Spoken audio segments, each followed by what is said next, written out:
ఇంటికి 90% మంది ప్రభుత్వం ఇచ్చే రేషన్ బియ్యం తినడం లేదు. వాటికి బదులు వాళ్లకు ఇలా డబ్బులు మహిళల అకౌంట్లో వేస్తే ప్రతి నెల వారి కుటుంబ ఖర్చులు తగ్గుతాయి. పవన్ కళ్యాణ్ గారి ఆలోచనతో వచ్చిన ఈ కార్యక్రమం కేంద్ర రాష్ట్ర ప్రభుత్వాలు అనుసరిస్తే 100% మంచి జరుగుతుంది. 2019లో పోరాట యాత్ర ప్రసంగం. రూపాయి బియ్యం తినే బియ్యమా మీరు ఇచ్చేదని అడుగుదాం అనుకున్నా. తినే బియ్యమేనాది? అలా కాకుండా దాని బదులు అన్నిటికంటే నేను కోరుకుంది ఏంటంటే, నేను మాట్లాడింది మేనిఫెస్టో టీం తోటి ప్రతి కుటుంబానికి, అర్హతల కుటుంబానికి ప్రతి ఒక్కరికి ఒక 2500 నుంచి 3500 ఆ ఇంటి ఆడపడుచు మీద డబ్బులు వేసేద్దాం.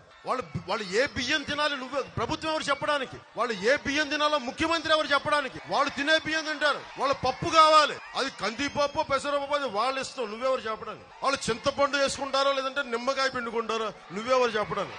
సో దాని బదులు ఏంటంటే, ఎంత డబ్బు అనేది ప్రస్తుతానికి నా దగ్గర అంచనా ప్రకారం 2500 నుంచి 3500 వరకు ఆ మహిళకి అకౌంట్లు వేసేయాలి. సంసారాన్ని గుట్టుగా నడిపేది ఆడపడుచు, అమ్మా, చెల్లి, అక్క తప్ప నువ్వు నేను నడుపుతాం సంసారం.